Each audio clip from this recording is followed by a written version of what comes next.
Assalamualaikum warahmatullahi wabarakatuh.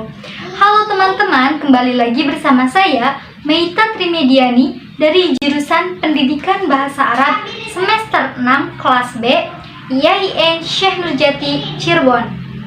Pada video kali ini saya akan menjelaskan materi dari mata kuliah Telaah Materi Bahasa Arab Madrasah Aliyah kelas 10, yaitu membahas indikator pencapaian kompetensi pada pembelajaran bahasa Arab di Madrasah Aliyah. Seperti apa penjelasannya? Yuk kita simak penjelasan berikutnya. Poin yang pertama yaitu makna indikator pencapaian kompetensi atau disingkatnya IPK. IPK merupakan perilaku yang dapat diukur dan atau diobservasi untuk menunjukkan ketercapaian kompetensi dasar yang menjadi acuan penilaian mata pembelajaran. Jadi indikator pencapaian kompetensi itu yaitu merupakan rencana seorang guru agar siswa itu setelah mempelajari bahasa Arab itu kedepannya itu harus bagaimana sebelum pelajarannya dimulai itu harus bagaimana dan setelahnya itu harus bagaimana. Nah, itu adalah makna dari IPK. Nah, poin yang keduanya yaitu pengembangan indikator pencapaian kompetensi. Adapun ada beberapa bagian dari pengembangan IPK. Yang pertama yaitu mengembangkan materi pembelajaran. Nah, dalam mengembangkan materi pembelajaran ini harus sesuai dengan rumusan IPK atau indikator pencapaian kompetensi. Kenapa? Agar perumusan IPK yang cermat itu memberikan arah dalam pengembangan materi pembelajaran yang efektif sesuai karakteristik mata pelajaran, potensi, dan juga kebutuhan siswa. Kemudian yang keduanya yaitu mendesain kegiatan pembelajaran.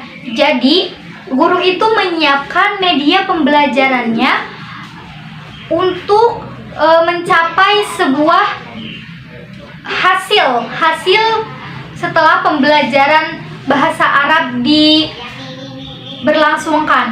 Jadi desain pembelajaran ini dikembangkan hendaknya sesuai dengan indikator pengembangan kompetensi agar memberikan gambaran kegiatan pembelajaran yang efektif.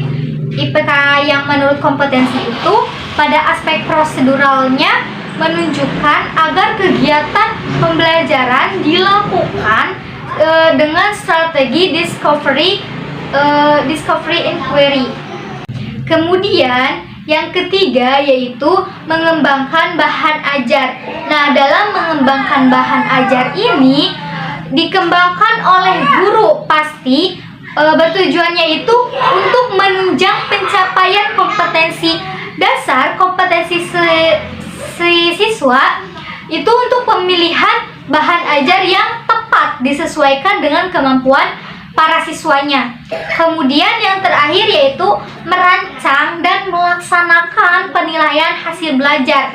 Nah, dalam merancang dan merencanakan penilaian hasil belajar ini, indikator itu menjadi pedomannya dalam melaksanakan serta mengevaluasi hasil belajar siswa. Nah, rancangan penilaian seperti ini memberikan acuan dalam menentukan bentuk dan jenis penilaiannya serta pengembangan indikator penilaian. Nah, itu adalah bagian-bagian dari pengembangan indikator pencapaian kompetensi. Selanjutnya yaitu langkah-langkah dalam membuat IPK atau indikator pencapaian kompetensi. Yang pertama yaitu indikator dirumuskan dari KD. Kenapa dari KD? Karena kompetensi dasar itu sebagai anak tangga yang menuju untuk mencapai kompetensi inti. Dan kompetensi inti itu salah satu dari standar kelulusan. atau SKL. Nah, yang kedua yaitu langkah yang kedua yaitu harus berdasarkan KKO, kata-kata operasional. Jadi jika tidak sesuai KKO, maka kata-katanya itu akan sulit dipahami. Kemudian langkah yang ketiga yaitu indikator dirumuskan dalam kalimat yang simple, jelas, dan mudah dipahami. Nah, jadi tadi ya, kalau membuat indikator sesuai KKO, maka akan lebih terarah rancangan untuk mencapai suatu pembelajaran dari siswa.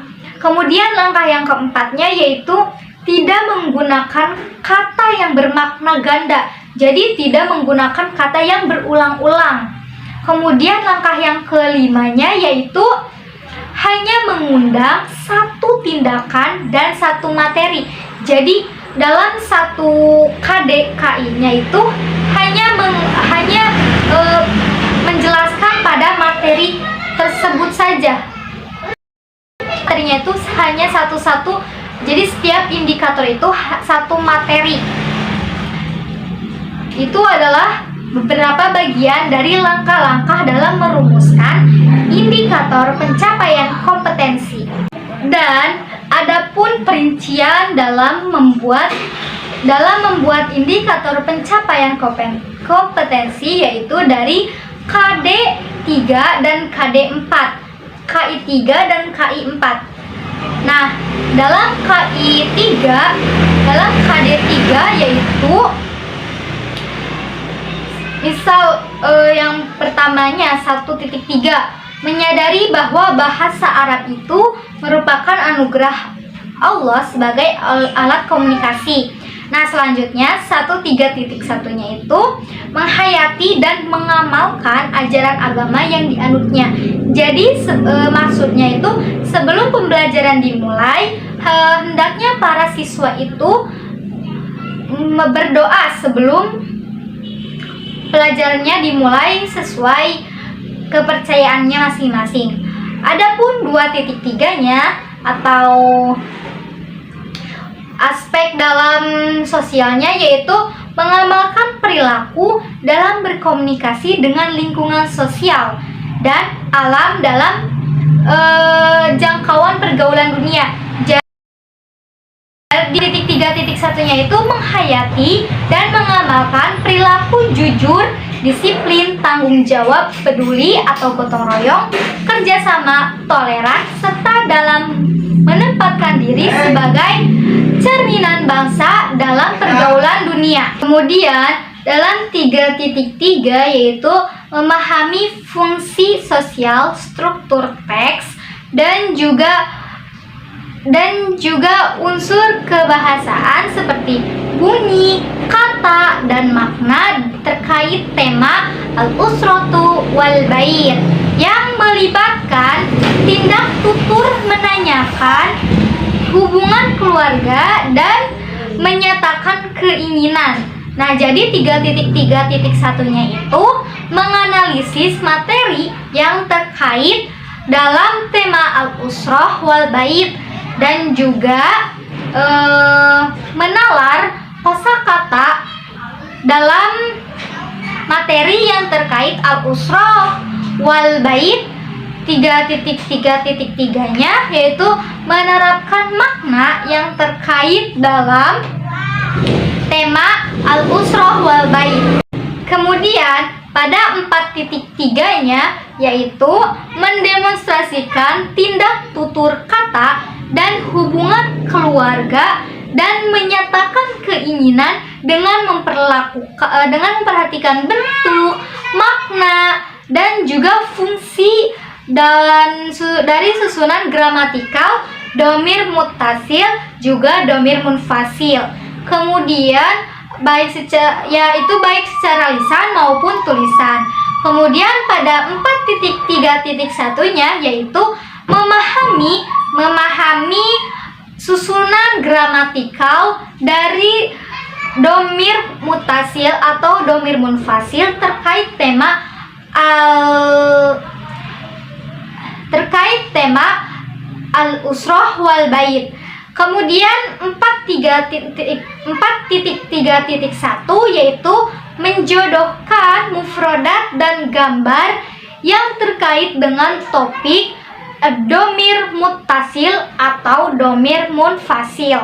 Kemudian 4.3.2-nya yaitu memberi definisi dari gambar tersebut yang sudah dijodohkan yang terkait dengan topik domir muttasil ataupun munfasil. Jadi pada 4.3 ini semuanya itu terkait dengan kaidah-kaidah kebahasaan bahasa Arab, yaitu kaidah yang ada di tema al-usrah wal bait, yaitu kaidah ad-domir wal munfasil. Mungkin cukup sekian pembahasan dari saya terkait dengan indikator pencapaian kompetensi. Apabila ada penjelasan yang kurang jelas, saya mohon maaf. Wassalamualaikum warahmatullahi wabarakatuh.